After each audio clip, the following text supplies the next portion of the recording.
अस्सलाम वालेकुम। Question number 1 8.5 equation of straight line given है और इक्वेशन ऑफ प्लेन गिवन है। इस क्वेश्चन में आपने प्रूव करना है show that straight line is parallel to the plane. ये लाइन की इक्वेशन है, क्वेश्चन की स्टेटमेंट में गिवन है और ये इक्वेशन ऑफ प्लेन है।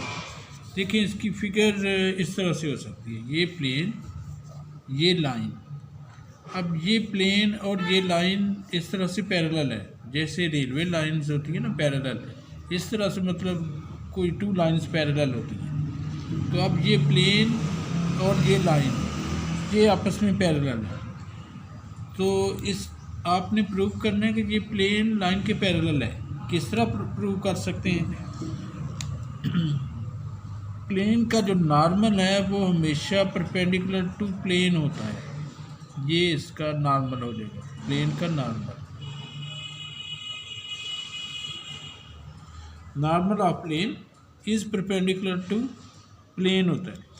तो अब नॉर्मल भी एक लाइन ही है और ये तो पहले से एक लाइन है, नॉर्मल भी एक लाइन ही है।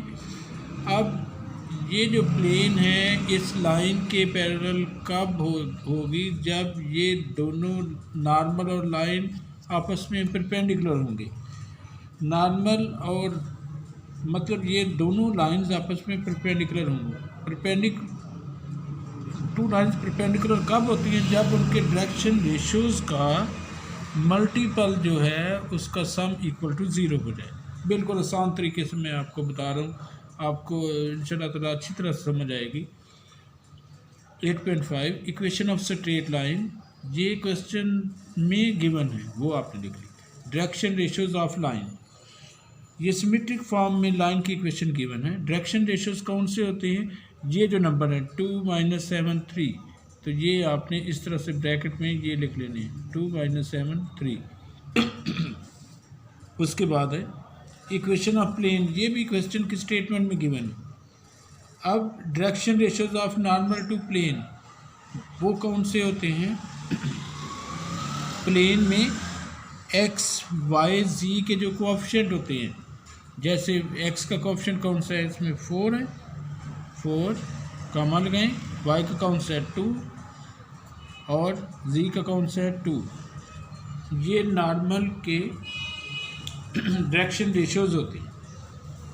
दोबारा से, जब भी इक्वेशन ऑफ प्लेन गिवन होगी, एक्स वाई और जी के जो कोएफिशिएंट हैं वो डायरेक्शन रेशियोज़ ऑफ नॉर्मल होते हैं। अब आपने प्रूव करना है कि ये जो नॉर्मल है और ये जो लाइन है आपस में परपेंडिकुलर है। कैसे परपेंडिकुलर हो सकते हैं? जब डायरेक्शन रेशियोज़ का मल्टीपल जो है वो इक्वल टू 0 हो जाए। कंडीशन ऑफ परपेंडिकुलरिटी, इस तरह से ये आप ब्रैकेट्स लगा लें और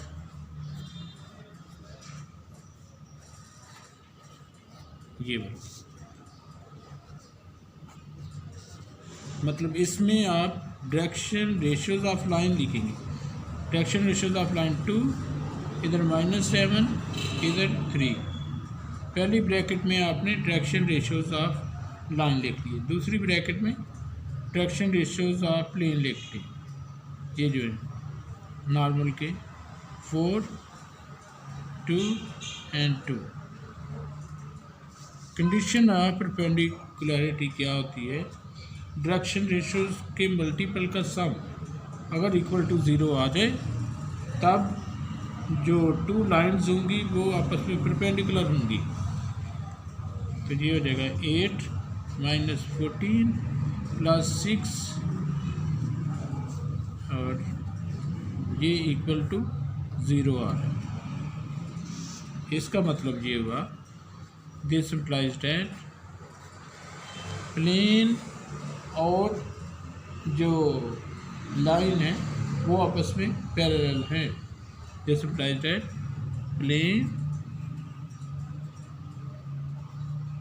इज पैरेलल टू, पैरेलल को ऐसे भी लिख सकते हैं, पैरेलल टू लाइन। यही आपने प्रूव करना। दोबारा से फिर देख लीजिए, स्ट्रेट लाइन की इक्वेशन गिवन है, क्वेश्चन से देकर लिखिए। डायरेक्शन रेशियोज ऑफ लाइन ये होते हैं 2 - 7 3। इक्वेशन ऑफ प्लेन क्वेश्चन से देकर लिखिए। Direction ratios of normal to plane, X Y Z के जो कोएफिशिएंट है वो होते हैं। Condition of perpendicularity, direction ratios का मल्टीपल इक्वल टू 0 अगर आ जाए तो जो टू लाइंस हैं वो आपस में परपेंडिकुलर होंगी। लाइंस परपेंडिकुलर हो गई, इक्वल टू 0 आ गया, तो ज़ाहिर है ये लाइन जो नॉर्मल है, नॉर्मल की लाइन और ये जो लाइन है ये आपस में परपेंडिकुलर है, तो इसका मतलब है प्लेन जो है वो लाइन के पैरेलल है। यही इसमें प्रूव करना। Thank you very much.